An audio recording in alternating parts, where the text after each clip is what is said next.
Yale Podcast Network. Welcome to the Quadcast, a Yale Divinity School podcast.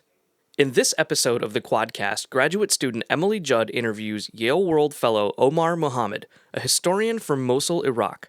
Omar secretly documented life in the city of Mosul for 2 years after it was taken over by ISIS in 2014. Through his blog, Mosul Eye, Omar informed the world about life under the Islamic State. If he had been caught, he would have been executed. Omar discusses Christian persecution in Iraq and why he is glad Christians fled from the Islamic State. If the Christian stayed in Mosul, we would still have ISIS in Mosul now. Omar recounts an argument with an ISIS fighter. A member of ISIS, of the so-called Islamic State, stopped my mother and me. He said, "Why you are not wearing hijab?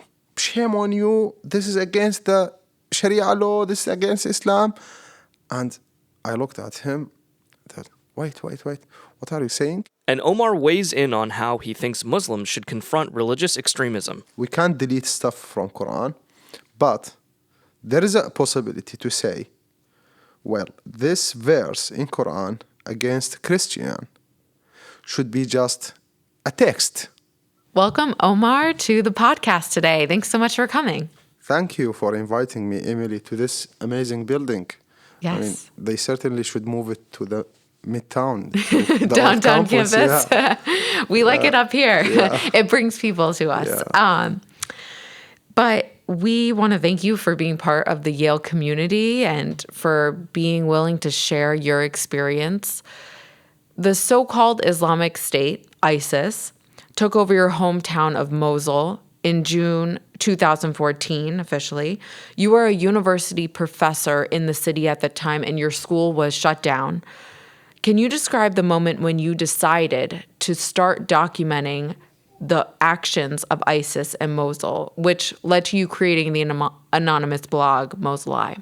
I took the decision in the very first moment of the attack, as I used to put everything online on my personal Facebook account without hiding my name, because I was shocked. And I didn't think that publishing things in my real name would affect me. But after a few days, when things completely changed, one of my professors sent me a message. He said, "Omar, what are you doing? Probably you are unable to realize the situation from inside, because what we see from outside is completely different." This is what he said. "Please, if you want to write something, hide your real name." So I started thinking of what he said. And from that moment, I decided to create the name, or this concept. I would call it concept, Mosul Eye. And now, what was it like to live under ISIS rule in Mosul? How did daily life change? What ISIS did to Mosul is that kind of like they uprooted the city. They changed everything from the roots, starting from enslaving Yazidis, Which a religious minority in Iraq. Deporting Christians from the city, targeting other religious groups, like dividing Sunnis themselves, attacking Shia, and then creating a new social classes. This is why I say it destroyed the roots of the society. So instead of having like the usual social classes, we have like middle class. This is the usual classes, social classes in Iraq. We have middle class, we have the elites, we have what we call them bourgeois. When ISIS came, this social system was changed. So instead of having middle class or workers or elites, we started having what they call them muhajirun, or foreign fighters, and they were privileged. And then you have the members of ISIS. They use the term Ansar. It means, like, literally it means supporters. And then you have the normal supporters, those who emphasize or support ISIS, but not necessarily they are members of the terrorist organization. And all of them, the privileged people, I would say. And then you have the lower class, which is called the Amma in Arabic, the commoners, the people who are always suspected, the people who, like, they are just numbers being ruled by the high authority of ISIS. And I and my family and many other people were from this social class. So our social system was destroyed, and another social system was imposed on the city. And this is going to create problems, and it's already creating problems now and in the future. And now, how did ISIS use religion to legitimize its rule? How did the ISIS fighters interpret and implement their Sharia, which is Islamic law? Well, ISIS didn't only use the Sharia law, but they also kind of like updated the Sharia law. How we know that they updated the Sharia law? Let's talk about Christian and what happened to them in the city. According to the Sharia law, regarding the Christian, especially Christian, because we don't have Jewish in Iraq at that time. In Islam, when it comes to have Muslims ruling a country, they offer the Christian three options. First, converting into Islam. If they refuse, second, paying jizya, which is taxes for protection. Third, the fight. What ISIS did, they changed the rules, they changed the options, and they added something else, which is called deportation, in Arabic, jala. This is not in the original rules of Islam. So the jala means Christians should leave the city without nothing. They should leave everything behind them, living just with their clothes. ISIS wanted to legitimize itself not just in the eyes of the Sunni or Muslim people, but to tell the world, like, look, we have Christians living under our protection. But they failed in this in Mosul.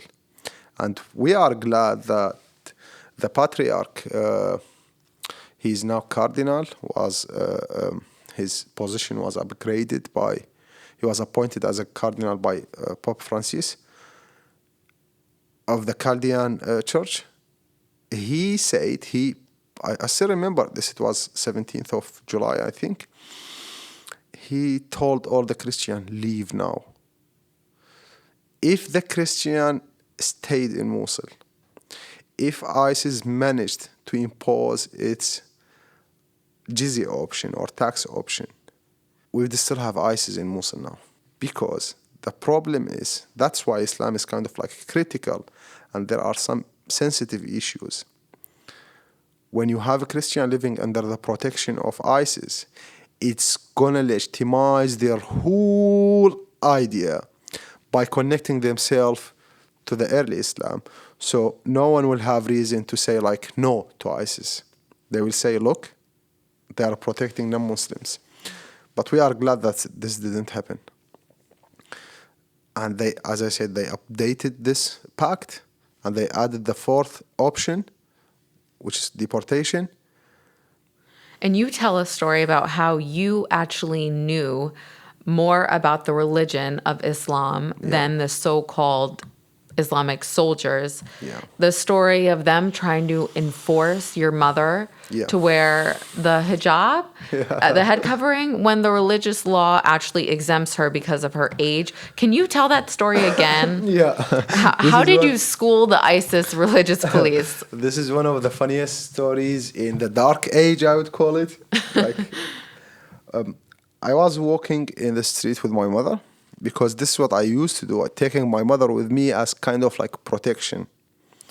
If I walk with old women in the street, they wouldn't suspect me. So I take my mother, let's go for shopping, do something. And she say, okay, she doesn't know why.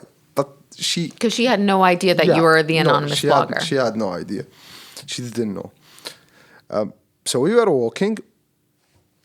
According to the Sharia or the fiqh in Islam, which is the rules of about women and hijab, women older than 50 years are not obliged to wear hijab, and girls under 10 years are not obliged to wear hijab.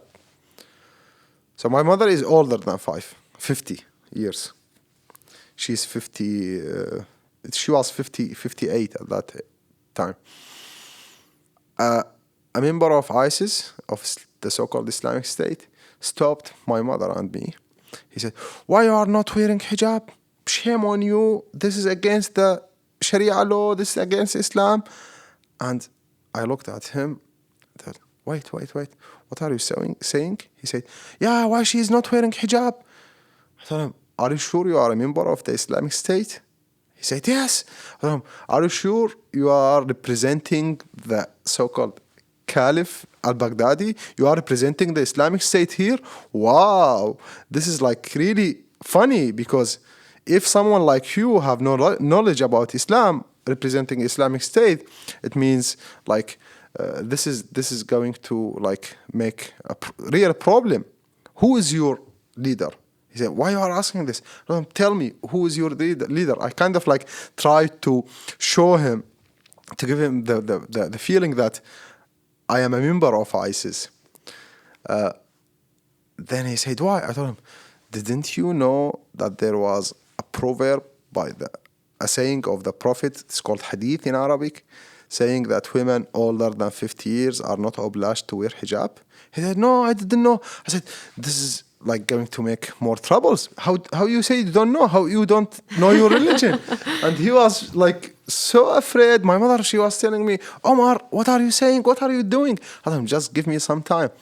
Then he was convinced that I am one of them, because if I You know more. yeah, knowing more and talking this way to him.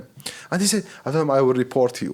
He said, "No, please don't do this." I told him, "So don't do this again. You have to study." And so was he, what language was he speaking in with you? Arabic.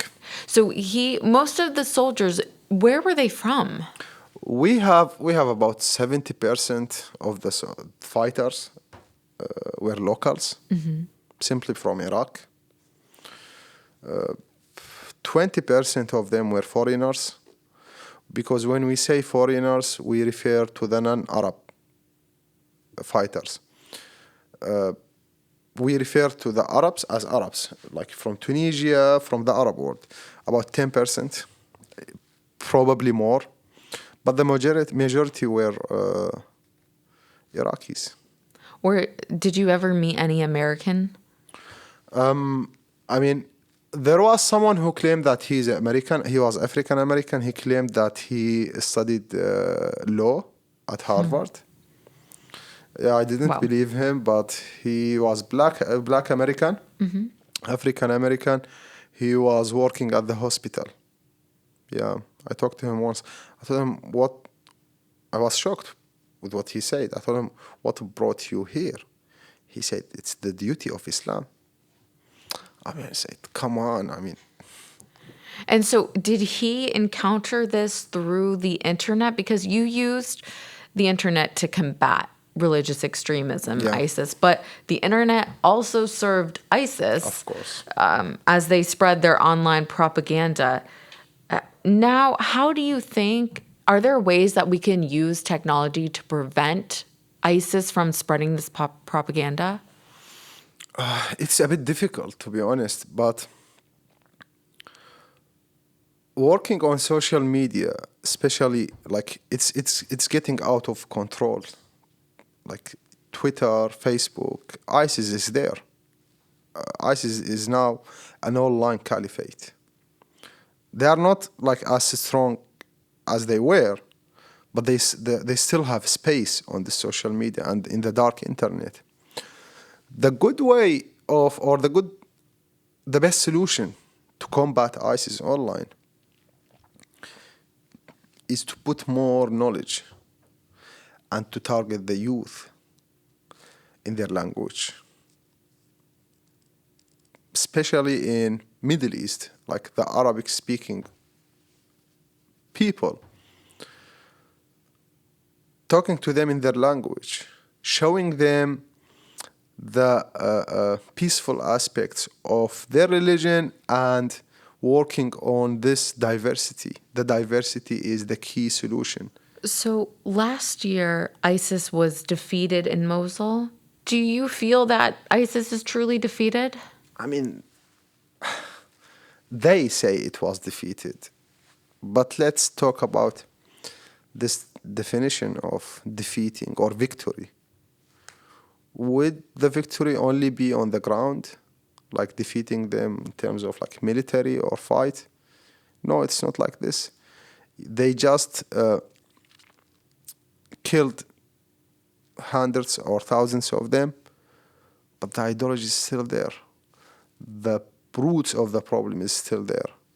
ISIS still have reasons to recruit people.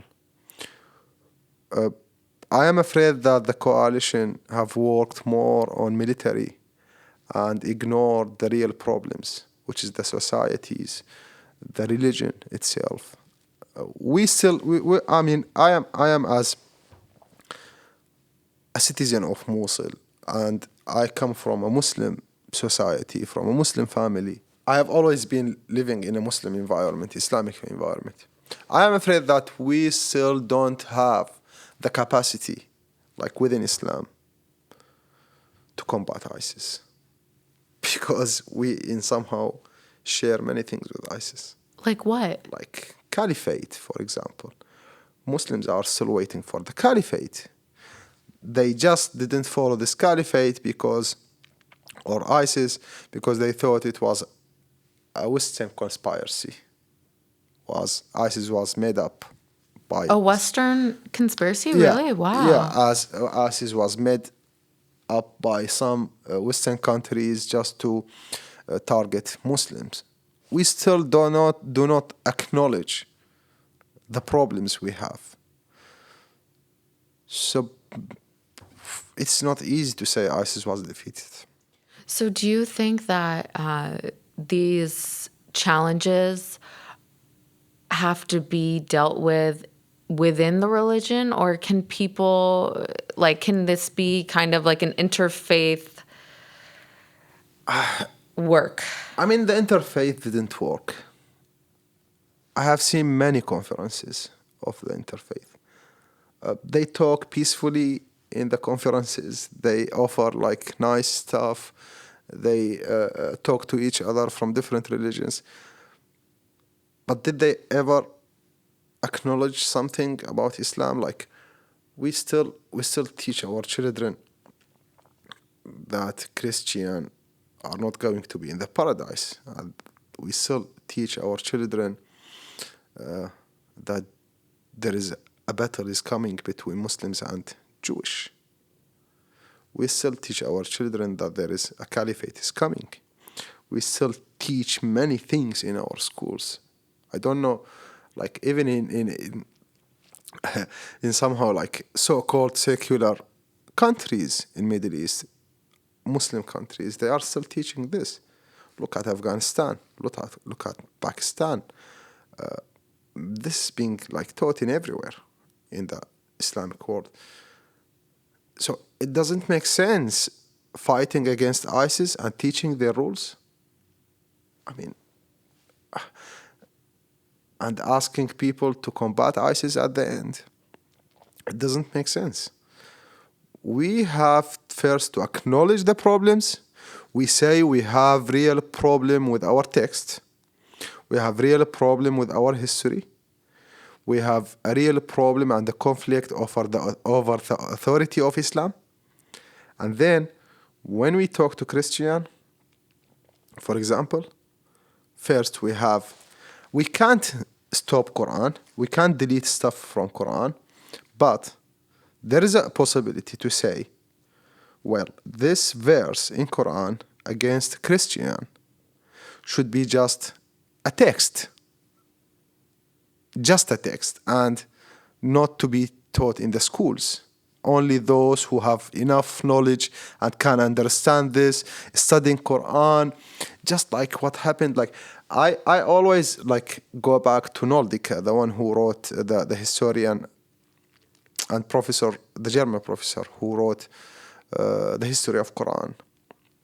We should study Quran this way, as a historical book, not a religious book to be used to rule people. I think that this is not a problem, obviously, exclusive to Islam. There's violence in the religious texts of the Jewish religion and the Christian religion as well. But you can control it when you can control it when you don't use it to write a constitution for the country. And you can control it when you don't teach it in the primary schools. I mean, teaching children in their childhood who is Muslim, who is not Muslim. And then when they grow up and they join terrorist groups and asking them, why did you join ISIS? It doesn't make sense. He's been like receiving this education since his childhood.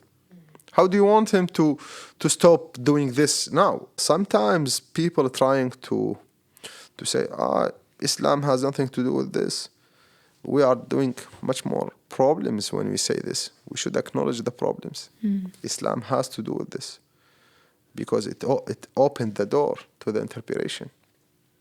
Now, my last question, you mentioned that you're not religious, but you led interreligious efforts in Mosul when you specifically organized a violin concert in the city at the Shrine of Judah. Yeah. Why did you pick that location? I needed that moment and I needed that location because the conflict that ISIS wanted to lead in the city, putting the three religions, well, the two religions, because Jewish is not there now, Christianity and Islam in this conflict again, and raising the old problems again, was so dangerous. And I felt this sensitivity of this issue. So what I wanted to do is, well, we have only Christian and Muslims here, let's bring the Jewish. So I chose this site which represents the three religions. Because Judah is a common prophet among them? Prophet Junah, or sometimes they call it Yuna. He's a Jewish prophet. Oh. A Christian prophet, a Muslim prophet. He is the common prophet between the three religions. And representing the city this way to the world, mixed with the music, was, like, in my opinion, that was the strongest message ever came out of Mosul during ISIS time, because ISIS was still fighting there. And I believe that the people really understood this. That's why some people, even if they weren't ISIS, they were so angry at me because they knew what I was doing. I was telling the people, without having the three religions working together, I don't want to convince Muslims to be Christian or vice versa. No, I don't want this. Everyone has the freedom. It's the freedom of expression, the freedom of religion, the freedom of thoughts. We are stronger when we work together. And doing this during ISIS, the organization, terrorist organization that wanted to destroy the whole city, like 5 minutes or 10 minutes away from them, it was really a very strong message. And kind of changed, I don't want to claim that I changed the whole discourse in the city, but it had its role in changing the discourse in the city. Rather than focusing on, especially for the Sunnis and Muslims, always saying that we are victim, we move them to, there are 7 levels in feelings as a victim and then angry. I am happy that we shifted them from level 1 to level 3, which is taking responsibility. And it was important. I mean, and the site was destroyed by ISIS, by the way. So the concert, it was among just Yeah, ISIS the ruins. destruction. Yeah, the ruins of ISIS, the ruins of the historical site. Also to tell them, like, look, ISIS targeted the three religions, but what I feel like it was something also like important to do is this was the first time after years to reintroduce the Jewish to people in Mosul. We reintroduced them, and now there is discussion, there is kind of like opinions in the city, public opinions, talking about welcoming the Jewish again in the city. You wouldn't have this even before ISIS. No one would talk about this. There are some small details, but they are really effective. And I mean, everyone can listen to music. Sometimes for like Westerners, looking at what we do about music, they say, okay, we listen to music every day. What can music do? We are listening to music for the first time in Mosul. Publicly, I mean. Playing music publicly. Music was outlawed by ISIS? And it wasn't even respected before ISIS. Even though Mosul had a very long history of producing music. So kind of like reintroducing music, reintroducing Jewish, reintroducing the diversity, and reintroducing the history of Mosul to the people of Mosul. Well, the history you were told is not your real history. Your real history is the history you make. So try to make your own history. Now what I feel like, I mean, I am a historian. What I see in the city is that, I mean, despite the destruction in the city, despite what we talked about, like this damaged societies, what we are witnessing now is that the people are writing their own history. They are simply making their own history by believing in, like, their power comes from the diversity. And I am happy, like, it's so slow. It takes time and efforts. But it's happening in Mosul now. And we had a Iraqi Jewish from Mosul visited Mosul 2 weeks ago. And he appeared publicly in the city and he was welcomed. I would never dream of this like 10 years ago. Even before ISIS? Yeah, no one would talk about this. Mm-hmm. But now it's happening. And it all began with the first draft of history, Mosul Eye. Yeah. So thank you so much for doing that. And thanks for joining us today. Thank you. Thank you for inviting me to this very interesting school.